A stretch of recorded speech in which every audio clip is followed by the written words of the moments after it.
제가 가진 그 생활 철학 중에 이런 게 있습니다. 이제 내가 선택한 것, 이것이 가장 좋은 선택이었다는 것을 만들어내기 위하여 최선을 다해야 된다. 이게 제가 가진 그 굉장히 중요한 저 자신을 향한 지침입니다. 예를 들어 이런 거죠.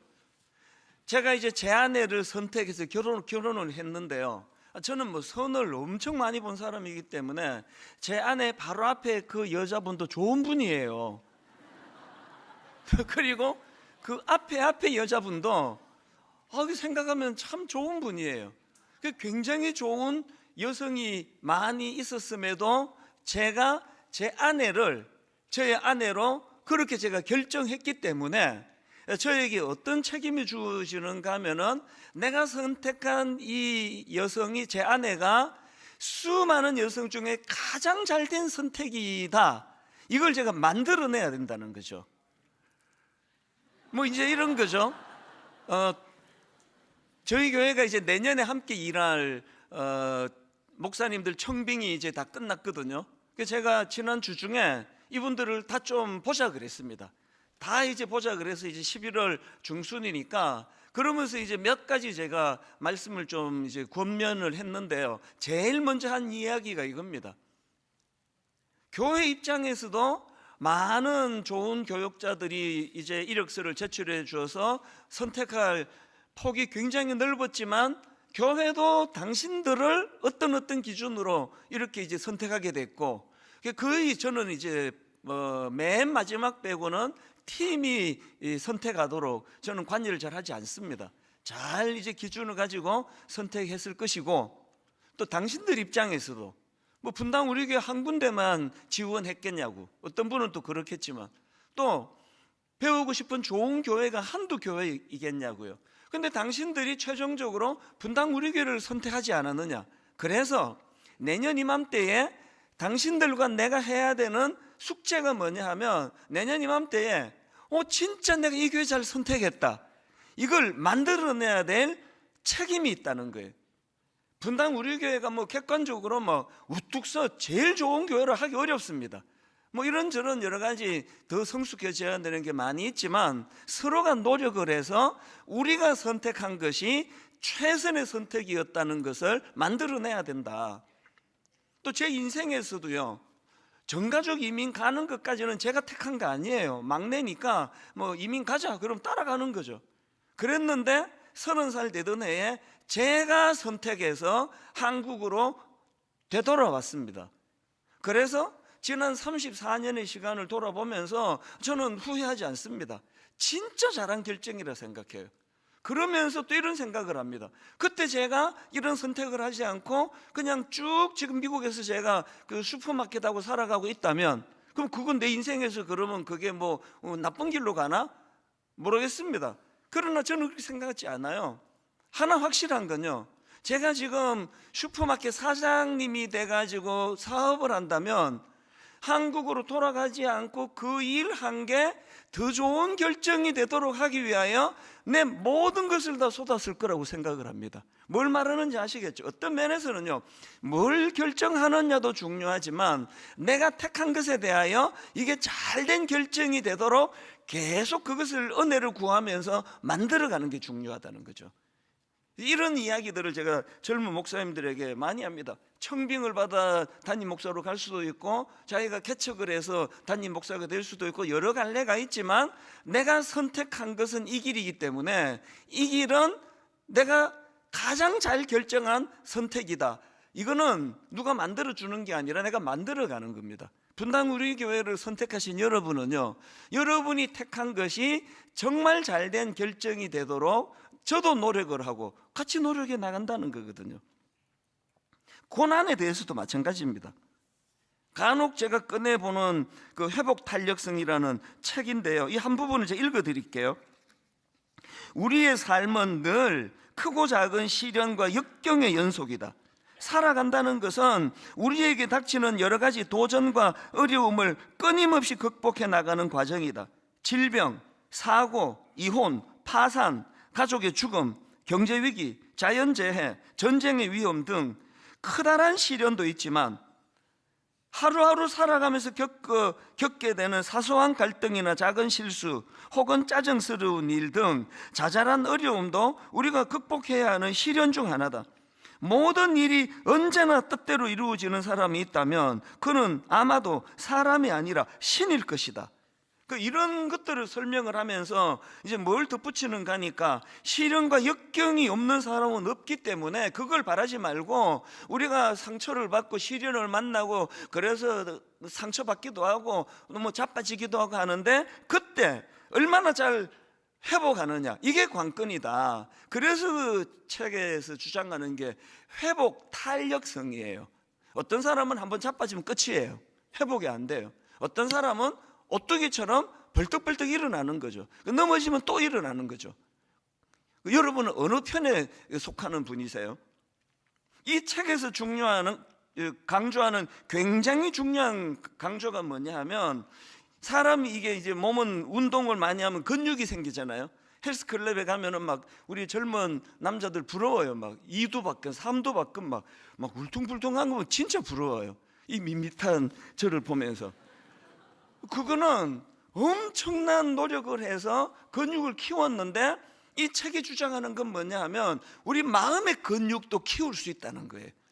굉장히 심약하게 태어났지만 마음의 근육을 계속 키워나가면 마음의 근육도 2두 박근 3두 박근. 사실 여러분 중에는 난 타고나기를 심약하게 타고났어 이런 분 계시면 잘 들어보세요.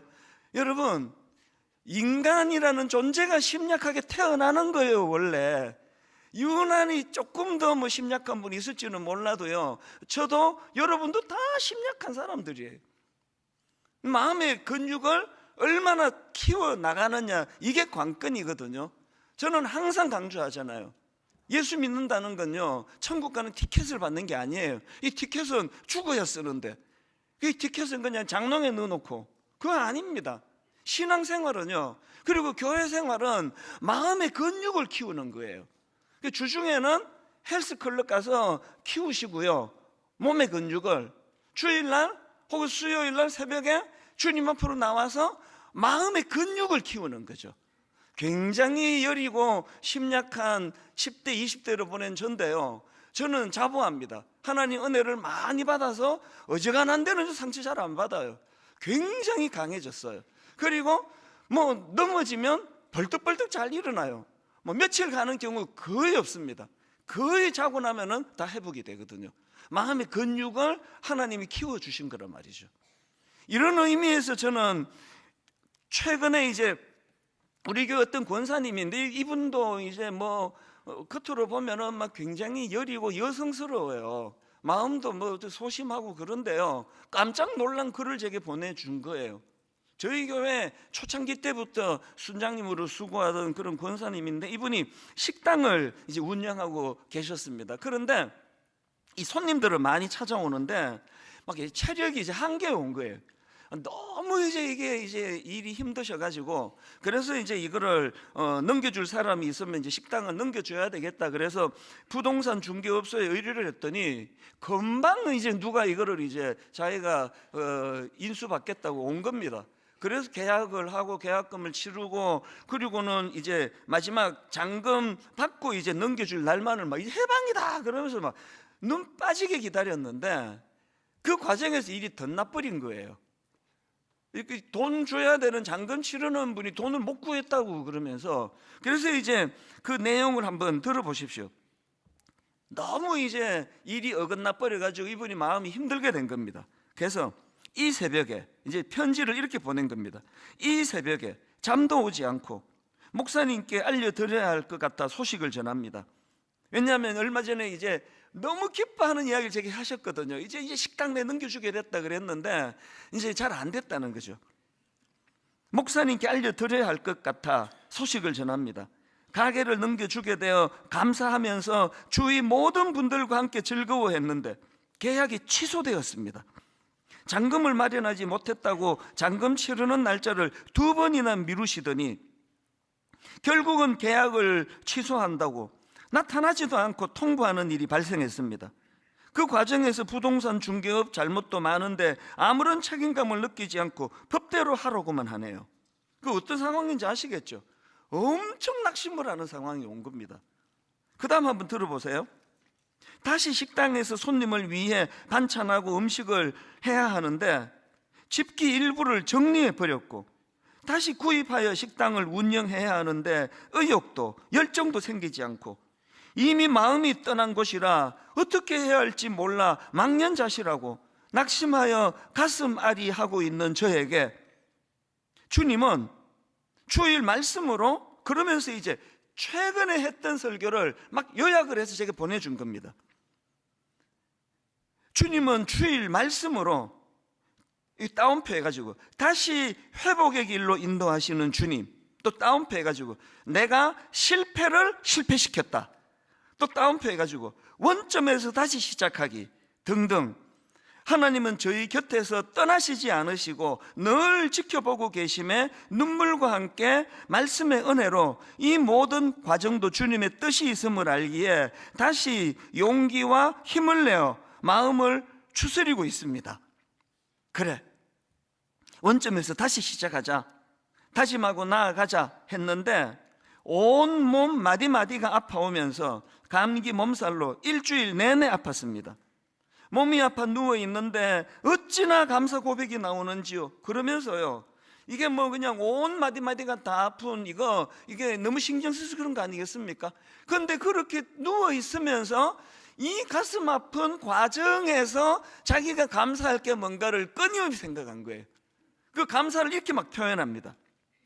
그래도 한 달 동안은 쉼을 얻을 수 있었다는 것, 그리고 이사하고 짐 정리를 못했는데 집안 짐 정리할 수 있었던 것도 감사한 일이고, 가게 부엌도 정리되어 좀 더 청결한 가운데 음식을 할 수 있게 된 것도 감사하고, 그리고 메인 전기구이 기구가 빠지지 않았다는 것 등등 감사한 것이 너무 많더군요. 목사님, 주님은 분명히 더 좋은 길로 회복시키실 분이심을 잘 알기에 기도하면서 힘을 내어 나아가려고 합니다.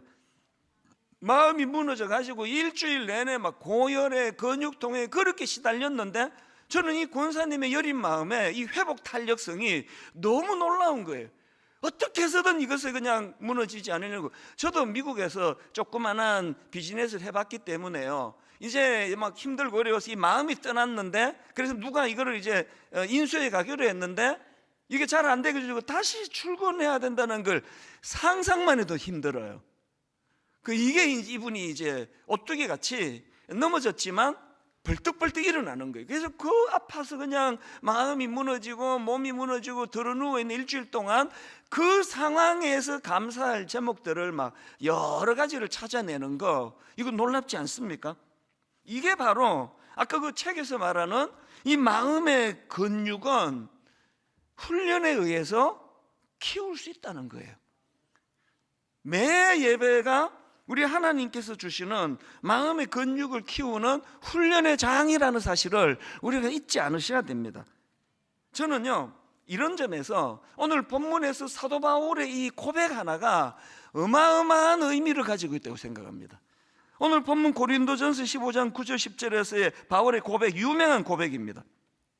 나는 사도 중에 가장 작은 자라. 나는 하나님의 교회를 박해하였으므로 사도라 칭함받기를 감당하지 못할 자니라.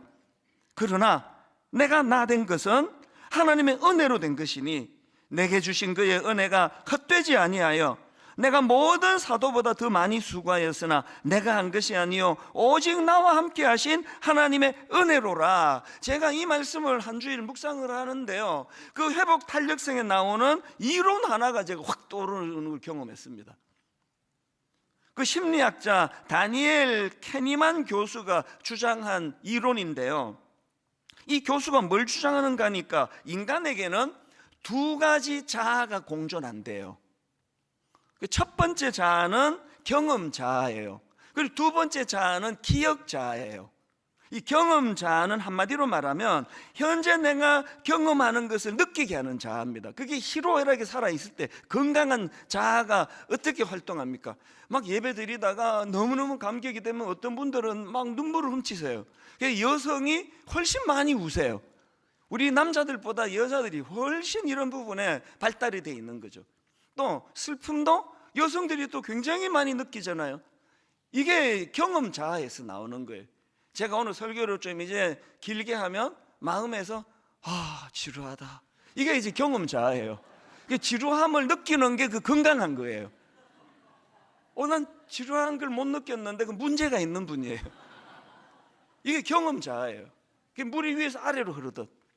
근데 기억자는 뭐냐 하면은 지나간 경험을 회상하고 평가하는 자아랍니다.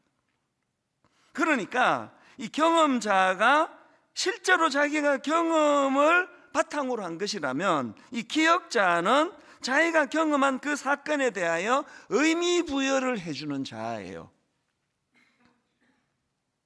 그리고 중요한 건요, 이 기억자는 그 지난 일에 대한 회상을 스토리텔링으로 엮어가는 거래요. 그래서 오늘 이제 설교를 들으시잖아요. 그러면 이제 내일 회사에 가셔서 어제 내가 그 교회 갔더니 내 지루해 죽는 줄 알았어, 내가 말도 못하고 내가 너무 힘들었어, 이러면서 기억자를 표현하는 거예요. 그래서 어떤 속상하는 일이 있을 때 그때 내가 왜 속상했는가 하면, 그러면서 이제 친정엄마한테 가서 말씀을 드리는 게 이게 기억자가 하는 일이래요. 건강한 기억자가 많은 사람은요, 그래서 그 어떤 일을 겪었느냐보다 더 중요한 건 자기가 겪은 일에 어떤 의미를 부여하느냐, 이게 더 중요하다는 거죠. 아까 그 권사님이 너무너무 지금 속상해요. 이 잔금만 치르면 되는데 이제 이게 원점으로 돌아가가지고 어떤 집기는 다 막 팔고 했는데 없는데 이 또 장만해야 되고 하는 이런 경험이 있는데, 우리 그 권사님이 안가님을 쓰시는 건 뭐죠? 여기에 그래도 건강한 의미 부여를 하려고 애쓰는 게 이게 기억자라는 거예요. 그걸 이제 말로 표현하는 게 스토리텔링이래. 제게 편지로 보내줬잖아요. 이런 관점으로 오늘 본문의 사도 바울의 고백을 분석할 수 있다는 거죠. 사도 바울이 지금 자기가 다메섹 도상에서 주님을 만나던 그 사건을 지금 이제 감격으로 고백을 하는 거거든요. 나는 사도 중에 가장 작은 자인데, 난 교회를 핍박했기 때문에 주님 만날 자격이 없는 인간인데, 우리 주님께서는 나를 이렇게 은혜를 주셨다. 그래서 나의 나된 것, 여기서 나의 나된 것 할 때 나는 과거의 나 아닙니까? 주님을 핍박하던 나. 근데 뒤에 나오는 나는 현재 자격 없는 나에게 주신 하나님 은혜를 누리는 나 아닙니까? 여러분, 과거의 나하고 현재의 나가 다를 바 없는 거는, 그거는 참 불행한 인간이에요. 과거의 난 자격이 없었는데, 난 굉장히 나 스스로를 웅덩이로 몰고 갔는데, 지금의 하나님이 은혜 주셔서 감격으로 기억자를 지금 되살리고 있는데요, 성경에 보면 사도 바울이 이런 기억자를 감격으로 묻어서 고백하는 내용이 여러 번 반복되는 걸 알 수가 있습니다.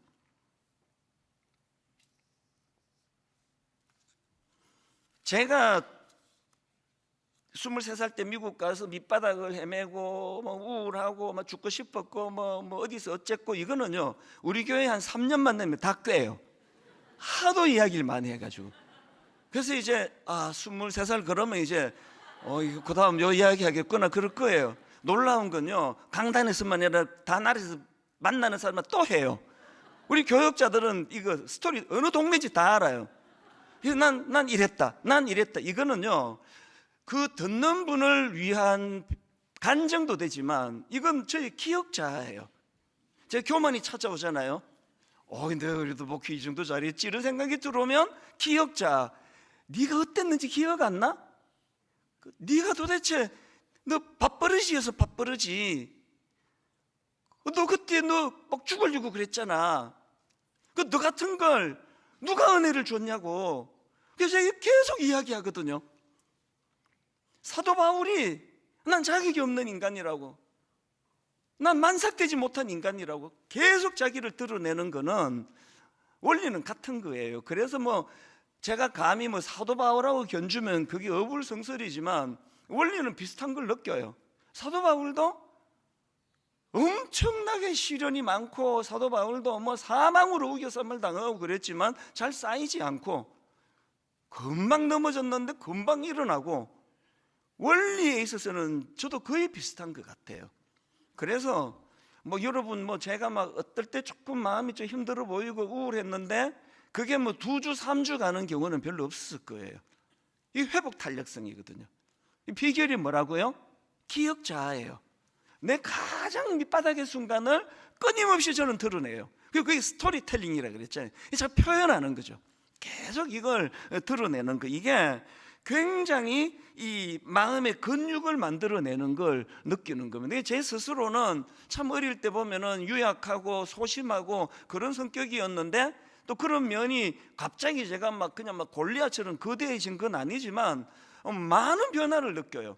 굉장히 유연해지고, 어지간하면 상처 안 받고, 뭐라고 앞을 보고도 아이고 우리 찬수 씨 또 고생하네, 그 객관화 시켜가지고 넘어가 버리고 이렇게 되는 거거든요.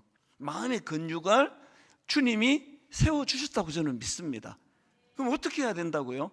사도 바울에게서 배우는 게 이게 바로 기억자거든요.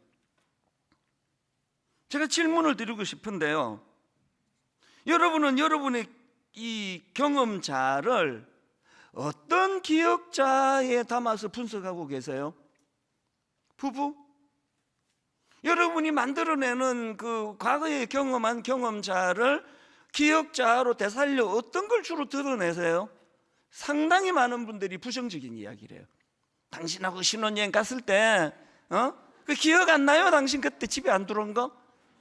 결혼 35주년에 또 그 이야기예요. 그때 당신 나 그때 그 힘들게 한 거 기억 안 나요? 제 아내가 결혼하고 꽤 오랫동안 기억자를 떠올린 게 배 사건이에요. 첫 애를 임신하고 겨울에 배가 먹고 싶다고 나가서 배 하나 사달라고 슈퍼마켓에 가서, 그래서 제가 이렇게 말했습니다. 그 목사 부인이 먹고 싶은 거 다 먹고 살 수 없어. 그래서 참는 것도 훈련이야. 솔직히 말해서 귀찮아서 그랬거든요. 압니다. 수많은 여성들이 지금 이 분노에 찬 눈빛과 목소리를 듣고 있는데요. 그래서 제가 정말 제가 엄청난 짓을 저질렀죠. 그랬더니요, 첫 애가 초등학교 갈 때까지 겨울만 되면 배를 보면 그게 또 나와요. 당신이 첫 애를 임신했을 때, 내가 배 먹고 싶다 그랬을 때, 목사 부인이 다 어떻게 먹고 사느냐, 참아야 된다 그랬다고. 애가 좀 크니까 애한테 얘기해. 네 아빠가 어땠는지 아니? 너 임신했을 때 배가 먹고 싶다 그랬을 때 참아라 그랬던 분이야, 이분이. 그랬는데요, 제 아내가 은혜를 받았어요. 어느 순간에 배 이야기 안 해요. 사과 얘기를 자꾸 해요. 네 아빠가 사과를 사다 주셨을 때, 감을 사다 주셨을 때 네 아빠가 얼마나 좋은 분인지 아니? 기억자가 긍정적으로 바뀌기 시작한 거예요. 그래서 저는 갈수록 진짜 난 결혼 잘했다는 생각을 하거든요. 기억자예요. 여러분, 그 배 안 사준 것도 저고요, 천인공노할 짓을 한 것도 저고요, 또 제 아내를 위하여 여러 가지 심부름을 또 열심히 잘한 것도 많아요. 근데 뭘 끄집어내느냐가 그 관계를 규정하는 거란 말이죠. 물론 애당초 결혼을 잘못해서 아주 이쪽에서 아무리 노력을 해도 안 되는 그런 가슴 아픈 케이스가 없는 건 아니지만, 대부분의 저희들 같은 평범한 사람들은요, 내가 기억자를 건강하게 떠올리면 가정이 회복이 되는 거, 그걸 저는 경험하고 있거든요. 이게 기억자예요. 내년에 분당 우리 교회는요, 제가 이제 이 소그룹 모임인 다락방을 살리는데 1차로 모든 걸 걸 거예요. 그리고 저는 꿈꿉니다. 내년에 분당 우리 다락방 소그룹에 거의 대부분의 분들이 참여할 수 있기를 지금 기도하면서 지금 묘안을 찾아내고 있거든요. 저는 이 꿈을 꾸어요. 분당 우리 교회 소그룹 한 7분, 8분 순장님과 순원님들이 모여가지고 소그룹을 구성하는데, 매 금요일마다 매 토요일마다 이제 주일 오후반도 만들 생각이에요. 직장인들을 위해서. 그래서 모이면 한 주간의 상한 마음들이 다 거기서 치료가 되기 위해서 이 건강한 기억자, 하나님께서 나에게 어떤 은혜를 주셨는지를 눈물로 고백하는 그런 아름다운 소그룹이 만들어지기를 저는 원합니다. 여러분 가정 안에서 이 기억자를, 여러분 원리를 기억하시고, 자격 없는 나. 그래서 저는 그 주례 부탁하러 오는 젊은 그 예비 부부에게 가끔 그런 얘기를 해요. 가정이 뭔지 아시느냐고. 가정은 상대방에 대한 감사로 시작하는 거죠. 그리고 세월이 가면서 상대방을 긍휼히 여기는, 불쌍히 여기는 마음으로 발전하는 게 가정이다. 제가 제 아내가 아니었으면 결혼을 엄청 늦게 했는데 제가 여러분 끔찍하잖아요. 여러분의 담임 목사가 지금 노총각이라고 생각해 보세요. 저 이찬수 목사 장가 보내야 되는데 그러면 막 은혜도 못 받을 거예요. 그런데 여러분 이렇게 고마운 제 아내가 뭐가 씌어가지고 7살이나 많은 이런 노총각을 선택해, 그것도 목사를 선택해 줘가지고 이렇게 진 사역을 하게 되는 게, 그래서 뭐 감사로 시작하는 거죠. 그리고 우리 하나님은 그 맨날 여러분 감사절마다 했던 그 기억나시죠? 하나님이 제일 좋아하시는 과일이 감이에요. 성경에 보면 우리 하나님께 감사드리세, 감사드리세. 그거 다 까먹으셨어요. 다 했는데 옛날에. 성경 보세요. 막 감사드리자고 막 배사드리자 없어요. 우리 하나님께 감사드리자, 감사드리세, 감사드리세. 2번 반복해도 안 웃으면 이거 실패한 겁니다. 그래서 저는 오늘 여러분 이 본문 말씀을 가지고 이제 그 숙제 2가지, 실천사항 2가지를 말씀드리려고 하는데요. 하나는 오늘 말씀드리고요. 또 하나는 다음 주에 말씀, 분량이 좀 많아서 다음 주에 이제 2번째 건 드릴 텐데요. 첫 번째 실천 사항이 이겁니다. 내 마음에 은혜에 대한 감사가 흐르게 하라. 은혜의 감사가 끊어지지 않도록 하라예요. 9절 10절을 다시 한번 보십시오. 나는 사도 중에 가장 작은 자라. 나는 하나님의 교회를 박해하였으므로 사도라 칭함받기를 감당하지 못할 자니라. 그러나 내가 나된 것, 하나님의 은혜로 된 게, 이 바울의 감격이 막 느껴지지 않으세요? 이 자유 없는 나에게 베풀으신 그 하나님의 은혜, 이게 막 성경에 여러 차례 반복이 되는 표현이에요. 디모데전서 1장 12절에도 똑같이 나옵니다. 바울이 이렇게 말합니다. 나를 능하게 하신 그리스도 예수 우리 주께 내가 감사함은 나를 충성되이 여겨 내게 직분을 맡기심이니 내가 전에는 비방자요 박해자요 폭행자였으나 도리어 긍휼을 입은 것은 내가 믿지 아니할 때에 알지 못하고 행하였음이라. 그 다음 보세요. 이 감격을요. 우리 주의 은혜가 그리스도 예수 안에 있는 믿음과 사랑과 함께 넘치도록 풍성하였도다. 바울의 내면에 감사가 끊어지지 않는 거예요. 항상 감사한 거예요. 이 자격 없는 자. 그랬더니 막 두들겨 맞아도 상처를 안 받아요. 얼굴에 감옥에 처박혔는데 그날 밤에 막 찬양을 드리는, 이게 바울이에요. 은혜의 감격이 끊이지 않도록 하는 이것. 그래서 여러분 이것도 추수감사절 때마다 제가 한 3번 4번 드렸는데요, 화면으로 감사를 제가 좀 띄워달라고 부탁을 드렸는데, 감사가요, 느낄 감, 살해할 사, 이게 감사예요. 그런데 살해할 사, 그 풀이를 여러분 기억하시나요? 살해할 사는요, 앞에 말씀은이 나와요. 말씀은 쏠사예요. 뭐가 사냐? 감사할 때 사. 말씀을 여러분 올림픽 할 때 양궁 활을 쏘잖아요. 감사, 말을 쏘는 거예요. 뭘 쏘는 거예요? 여보 고마워요. 잘 들어보셔야 돼요. 우리 대한민국 국민은요, 거의 내가 볼 때 좀 내성적이에요. 그래서 이제 이렇게 백화점 들어가다가 문을 이렇게 받쳐주면 감사합니다, 열에 한 7, 8명 안 해요. 그냥 쓱 가요. 처음에는 되게 그게 좀 괘씸했는데요, 그게 내성적이라 그래. 집에 가서 반드시 할 거예요. 그랬더니 아저씨가 문 잡아줘서 내 참 고마웠어. 이게 우리나라 분들이 갖는 내성적인 거거든요. 그래서 감사가 안 돼요. 맨날 우리 감 이러고 살잖아요. 사가 안 나와요. 사가 뭐예요? 쏘는 것까지가 살이니까요. 그래서 목사님 정말 감사해요. 이게 감사해요. 속으로 감사했잖아요. 그거는 느낀 것 뿐이에요. 감. 그 다음 말을 하시라고요. 사, 말씀은의 쏠 사자예요. 하나님의 은혜가 다 여러분 마음에서 감격이 되잖아요. 그러면 사도 바울처럼 표현하는 겁니다. 어디 가서? 다락방에서? 직장에서? 부부간에? 저는 저와 여러분이 먼저 하나님의 은혜에 대한 이 감격이 끊이지 않고 계속 흘러나오게 되기를 바랍니다. 그리고 그것이 표현되어지는, 다락방에서 소그룹에서 서로 만날 때 참 하나님 내게 너무 감사한 분이에요, 하나님 참 고마운 분이에요, 이게 기억자를 강화시킨다는 거죠. 최근에 제가 이제 이 설교 준비하면서 꺼내든 책 중에 감사의 기술이라는 책이 있는데요, 이 책 표지 맨 위에 그 책 주제를 이렇게 한마디로 표현해 놓습니다. 삶의 모든 상황에서 하나님께 감사하는 법 연습하기. 삶의 모든 상황에서 하나님께 감사하는 법 연습하기.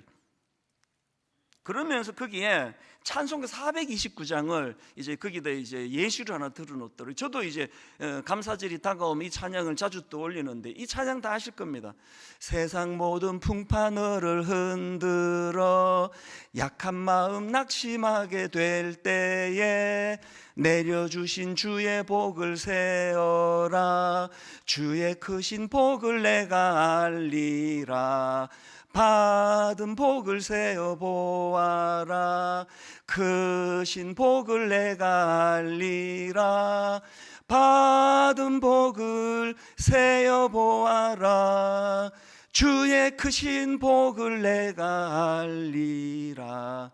사도 바울이 끊임없이 그 안에 감사가 끊이지 않을 수 있었다는 건 저거예요. 그런데 저기 보니까요, 받은 복을 여러분 주로 언제 세세요? 기쁠 때잖아요. 일이 잘 됐어요. 이번에 우리 아이가 수능시험 점수를 잘 보면 하나님께 감사가 넘쳐서 받은 복을 막 세볼 거예요. 그런데 여러분, 이 찬양 가사의 시작을 한번 보세요. 1절 다시 한번 보세요. 언제 복을 세보느냐? 세상 모든 풍파 너를 흔들어 약한 마음 낙심하게 될 때에, 2절에도 보니까요, 세상 근심 걱정 너를 누르고 십자가를 등에 지고 갈 때에, 받은 복을 세는 건 잘 될 때만이 아니에요. 마음이 무너질 때, 아까 그 권사님 이야기 또 하게 되네요. 의도한 대로 잘 안 돼가지고 그것이 신경 쓴 게 몸으로 나타나가지고 막 드러누워 일주일을 보내는 그런 상황에서도, 그 상황에서도 받은 복을 세보는 거죠. 그래도 이사하고 막 손님들이 많이 와가지고 집 정리도 못했는데 이거 한 달 동안 집 싹 잘 치우게 됐네. 하나님 감사합니다. 그리고 이제 푹 쉬게 됐네. 하나님 감사합니다. 받은 복을 세보는 거예요. 언제? 일이 안 풀릴 때, 마음이 아플 때, 실패했을 때, 자빠져 넘어졌을 때. 이게 아까 말씀드린 회복 탄력성이에요. 회복 탄력성. 벌떡벌떡 일어나게 만드는 원천은 받은 복을 세워보는 거예요. 두 번째는 이제 제목만 말씀드리고 다음 주일날 말씀드리려고 하는데요, 이제 첫 번째가 그 감사가 감격이 내 안에 흐르는 거 끊어지지 않도록 하라는 거라면, 두 번째는 그 감격의 힘으로 받은 만큼 베풀라는 거예요. 고여두면 다 상해요. 흘려보내야 된다. 이걸 이제 다음 주일날 제가 말씀을 드리려고 하고, 이제 결론을 저는 한 가지만 더 살펴보고 맺기 원하는데요, 이 사도 바울이 이렇게 본문 그 9절 10절에서 큰 감격을 토로하는데 그 출발이 어디서 됐느냐? 그게 8절이에요. 8절. 자, 3절부터 제가 한번 그 흐름을 읽어드릴게요. 3절부터 보십시오. 내가 받은 것을 먼저 너희에게 전하였노니 이는 성경대로 그리스도께서 우리 죄를 위하여 죽으시고 장사 지낸 바 되셨다가 성경대로 사흘 만에 다시 살아나사 게바에게 보이시고, 이제 뭐 쟁쟁한 분들이 다 나와요. 게바에게 보이시고, 베드로입니다.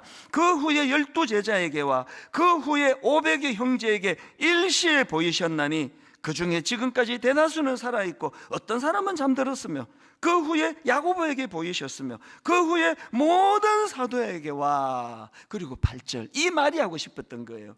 맨 나중에 만삭되지 못하여 난 자 같은 내게도 보이셨느니라. 이게 사도 바울의 감격이에요. 그리고 이게 사도 바울의 겸손이에요. 우리를 불행하게 만드는 건 난 자기겠다 이거예요. 내 아내를 보면서 아이고 뭐 나 같은 남자 만나는 게 이게 뭐 이 여자 복 터졌지 뭐. 그게 가정을 어렵게 만드는 요인이에요. 그 말씀드렸잖아요. 가정의 첫 출발은 상대방에 대한 감사예요.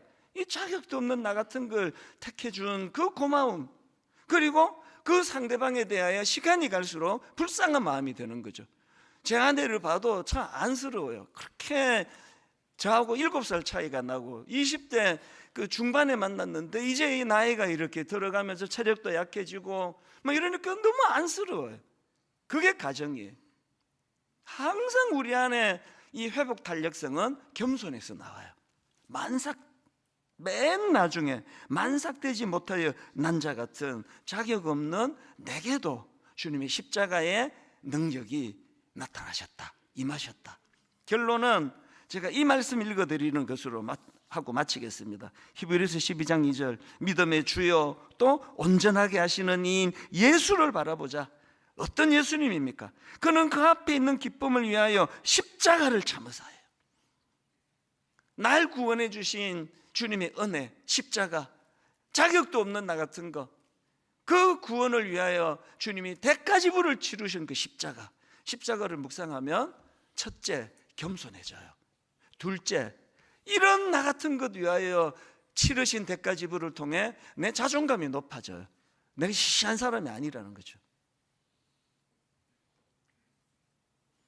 이번 한 주 내내 여러분 안에 감사가 흘러 넘치기를 원하는데요, 위에 계신 하나님의 은혜를 자꾸 떠올려 보세요. 그리고 그 하나님이 주신 만남의 축복, 여러분 고마운 분들을 떠올리고 전화하세요. 편지 보내세요.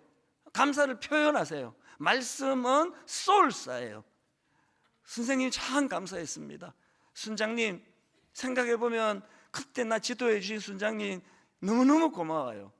이게 우리 안에 기억자를 강화시켜줘서 오뚜기처럼 넘어지면 일어나고 넘어지면 일어나는 회복 탄력성을 가져다 주는 줄 믿으시기 바랍니다.